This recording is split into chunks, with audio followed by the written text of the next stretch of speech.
Welcome to What is Going On in the UC. Today we are going to talk about loving your enemy. Now, when is it necessary to love your enemy? Even in the ideal world, it would be necessary to love your enemy. When?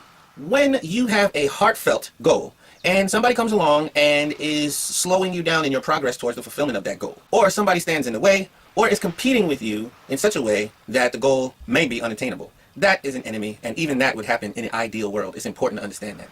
But the reason why your enemy is not a threat to the ideal is because there's something stronger than your angst or frustration at that time. What could be stronger than the power of your frustration and anger at the time when you're facing an enemy, someone who is standing in between you and a desired goal? Well, that thing would be the love of parents. The love of true parents shines on all of us. And without the love of true parents, we know that nothing would be possible because we would all be nuts.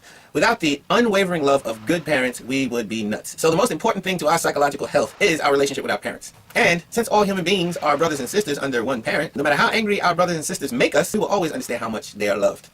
So this is actually a prerequisite for something much more important. It seems that masculine qualities and feminine qualities sometimes don't mix or don't seem to mix. You know, the book Men Are From Mars and Women Are From Venus? Well, that's kind of true. You know, if you don't grow in your single life before marriage to love your enemy, you're probably going to have a hard time with that Mars and Venus thing.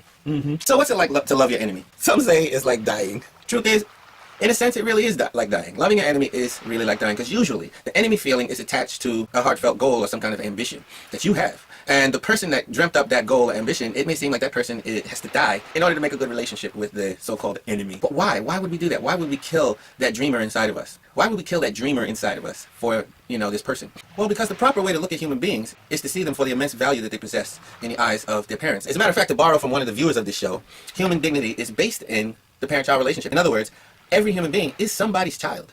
And the knowledge of how important children are keeps us from viewing our enemies as expendable. We can never get that far to where we will choose our enemy over something that doesn't exist, like a dream. So does that require us to have patience? Go back to the drawing board? Yeah.